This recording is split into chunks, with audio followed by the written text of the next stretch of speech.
anak-anak. Pagi, Bu. Siap belajar hari ini? Siap, Bu. Nah, kalau sudah siap, terlebih dahulu kita berdoa. Silakan untuk ketua kelasnya mimpin doa. Marilah teman-teman kita berdoa. Berdoa dimulai.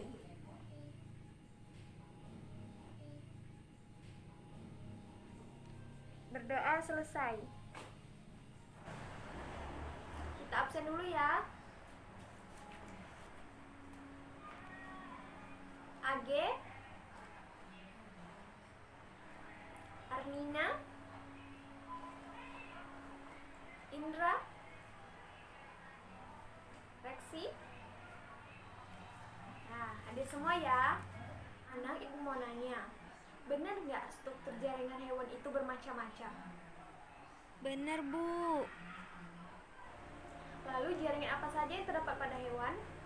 Jaringan epitel, jaringan otot, jaringan saraf, dan jaringan ikat, Bu.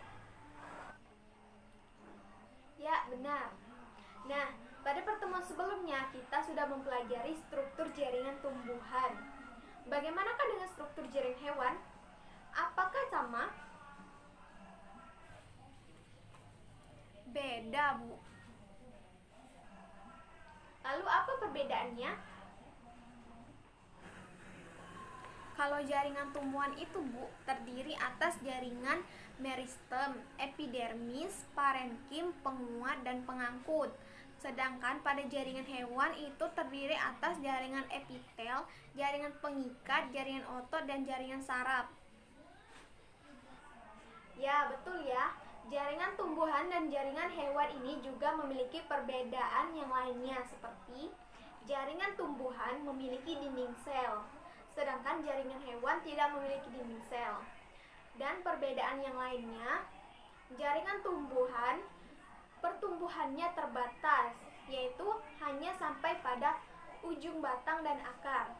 Sedangkan pada jaringan hewan, pertumbuhannya menyeluruh di seluruh tubuh. Dan masih banyak perbedaan yang lainnya.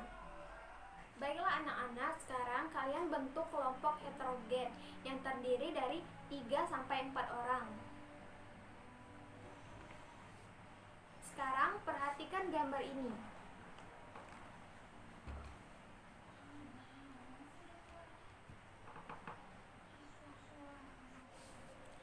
Jaringan apa saja yang terdapat di gambar ini? Jaringan epitel, Bu. Lalu apa saja macam-macamnya?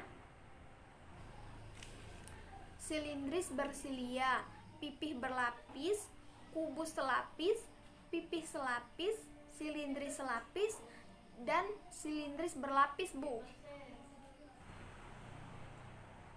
Sekarang masing-masing carilah informasi mengenai materi jaringan epitelium dan jaringan pengikat.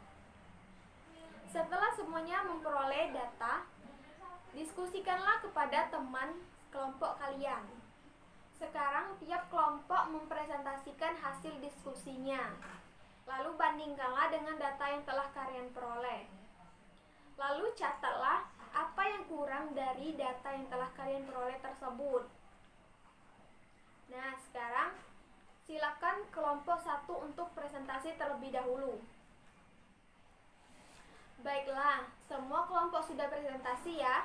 Jika masih ada yang belum dipahami, silakan ditanyakan. Bu, mau nanya. Ya, silakan Age. Bu, fungsi jaringan epitel itu apa sih, Bu? Fungsi dari jaringan epitel itu adalah yang pertama, sebagai pintu masuk dan keluarnya zat-zat. Kedua, sebagai pelindung jaringan yang terdapat di dalamnya.